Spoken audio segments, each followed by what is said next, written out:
Perfect. So, hello everyone. I'm Many. I'm currently working as a maternity safety improvement fellow at Imperial College Healthcare Trust in London and clinically as a senior reg at Queen Charlotte's Hospital.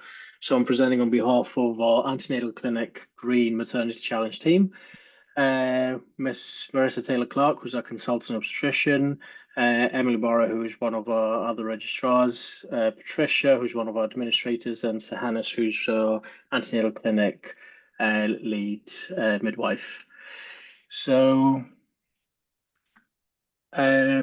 what is the problem? So essentially back in 2023, we had done a review of our consultant-led antenatal clinic attendances.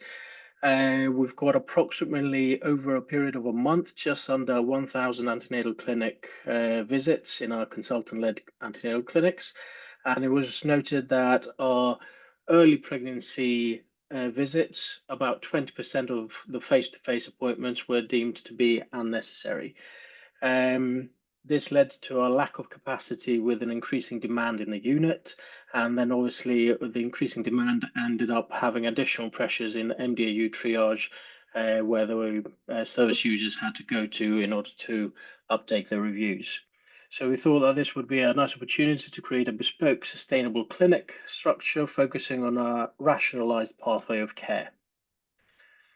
So what is the impact of all of these antenatal visits that could be avoided? Obviously, it's multifactorial. We've got social impact, clinical impact. I'm not going to go into detail of all of them. Financial impact, but obviously as well environmental impact, which we've already heard a bit from other speakers. So our aim with this project was to enhance the sustainability of antenatal appointments in our unit by replacing in-person visits with virtual consultations for selected obstetric-led pregnancies. So we did a study of the whole system, started with some process mapping where we reviewed our obstetric antenatal clinic attendance. And by analyzing it, we realized that there was poor adherence with the referral criteria. There was 13% of them did not have an indication for referral when they were sent to the clinics.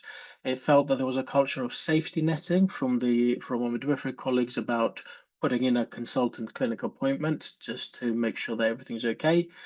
And the less than 20-week service users that attended, it was deemed about 48% of them to not need a face-to-face appointment. And that obviously led to a delay in women that actually needed to have a face-to-face and actually having that done. And also we've noticed that we've had multiple booking locations. So we've got community and hospital booking locations. So there was an administrative issue where they were following different pathways of booking, and there was a little bit of confusion with double booking appointments or like the information that was sent out to the woman. So we started by doing a survey of 60 face-to-face service users that attended a unit. Less than 24 weeks were about 38% of the survey that were included in. 32% of them were unaware of the purpose of their appointment when they attended.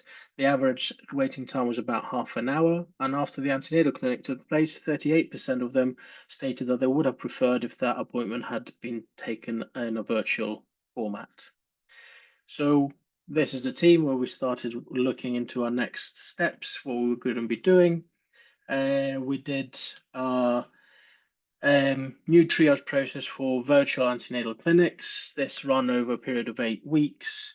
We screened all referrals less than 24 weeks that were sent to the obstetric antenatal clinic. We were able to identify about 280 cases, and eligible were for 250, as we didn't triage the ones that had already been booked for face-to-face appointments. Of the remaining 250, approximately 68% of them were deemed to be suitable for telephone virtual follow-up. And these stats just represent a little bit of the impact on the capacity in that clinic that they would have had. So 8% of the women that were sent to the face-to-face clinics would have been eligible for telephone, just from the cohort that we saw. So then we did a pilot. So a pilot ran over 6 weeks. We had 72 appointments that were offered. We noticed that there was a 5% DNA due to miscarriages that happened from the time of referral until the time of the appointment. So then we adjusted the timeline on which we were doing our appointments in order to avoid unnecessary appointments because of that. we noticed there was a 15% DNA or women that turned up for face-to-face appointment, despite having been told that it was a virtual. We managed to construct a consultation template, and the aim was to set expectations for the antenatal pathway, and obviously we wanted to get service user feedback as well from the clinic. The median gestation that we saw in our virtual clinic was 14 weeks. 31% only were aware of the reason of the appointment. We had good satisfaction score, about 9.6, and only about 6% of the attendees stated that they would have preferred a face-to-face appointment instead of virtual. Must say that some of these were the ones that actually turned up for face-to-face. So obviously at that point when asked, it would be reasonable to say that they would have preferred to be face-to-face. Another interesting point was like that during the period of the pilot, the time that it took to the waiting time for an in-person antenatal clinic appointment went from a 6-week waiting time down to 3 days, which was obviously quite significant. Then we also had a look at environmental sustainability through the pilot. Just the pilot alone showed like a saving of actual travel distance of about just under 2,000 kilometers. We also looked at consumables used in the clinic, and that showed overall from the pilot alone just about 4,500 car travel saved equivalent. Carbon footprint, we saw a significant reduction in the carbon footprint when we compared the face-to-face to the virtual. Sorry, I am finishing. And the pilot cohort alone showed a 933 kilograms of CO2 equivalent saving. And annually, that would have been estimated of about 24,500, which equates to 62 return flights to Munich. So our next steps would be to try and establish these virtual clinics. Obviously, we need to be doing some job plans for that. We would amend our referral form to include indication for appointments to streamline the process better and the need for the triaging of the appointments. We improve the pre-appointment communication with the service users, optimize the administrator's capacity, incorporate translating services in the virtual clinics, and consider video consultations. And also expanding further would be beyond the first obstetric antenatal clinic and including midwifery virtual clinics. And through today, I thought I would also add that would be very useful to benchmark with other trusts, and also already have seen Georgina, our first talk, and our colleagues from Whittington, which are quite similar. So it would be very interesting to join up. Thank you very much. Brilliant. Thanks so much, Millie. I'm just also going to say a quick hello to Marissa, who I can see has just joined us. So Marissa has been involved in both projects from Imperial, so working with Millie and also working with Tom on the postnatal hypertension project that we heard about earlier. But are there any questions from the judging panel? And do you mind to just stop sharing your screen, Millie? Yeah, I'm trying to. Okay, great. Thanks.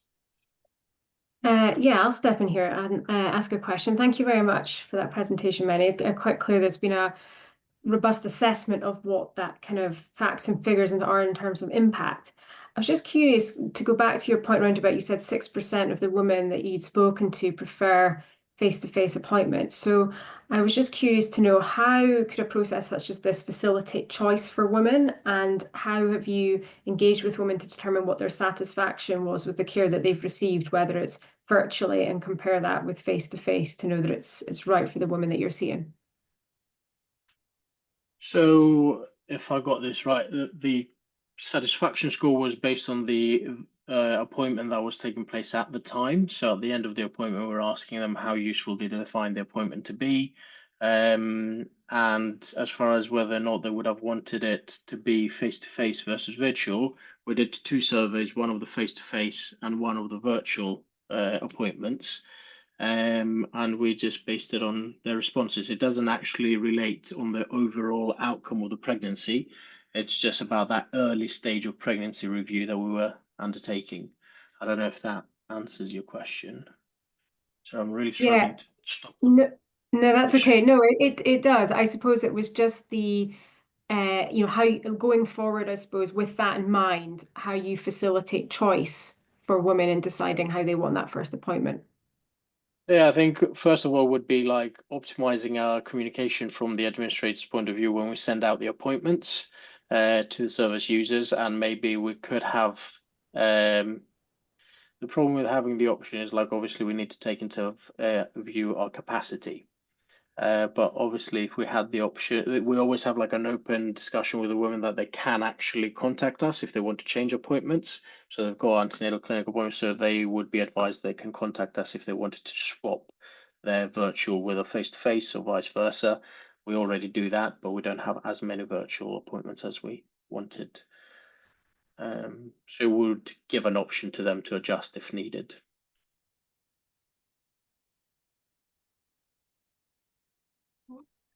Any other questions from the judging panel? Yeah. So my question is, what are you doing to address people who are hard to reach or, and often ignored?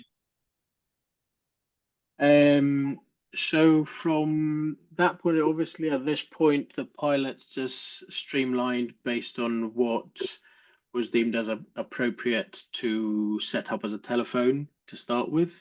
And that's where we said next steps would have to include interpreting services where we would be able to reach out to people that would be probably left out of this cohort. Do you mean more about the digital effect of? I mean, or really people from ethnic minorities or from, we've heard about the Albanians here. Yeah, exactly. So that would be the translating services. So we already have translating service telephone set up, which we are trying to optimize in the trust overall. So we would incorporate that also with telephone translators at the same time, video consultations with translations, and obviously translating the messages that when they're sent out to match the language that the service users are best familiar with. And how will you address digital poverty? Digital poverty, that's interesting because we have done a survey within not the whole overall cohort of our trust, but in some clinics, especially diabetic clinic, that has been an issue before of a concern, let's say. And from a survey that we had done, almost everyone had access to a digital format that they could receive messages and such things, which at least in our population probably does not reflect that much, but obviously that could be another thing to add into a booking appointment to be able to highlight the access that service users have so that we can identify that in the first straight away face-to-face appointment. So then when we're setting up future appointments, we can actually appropriately do them without missing out any opportunities for everyone. Thank you. What you don't want is to widen that bridge. Exactly, yes. Thank you.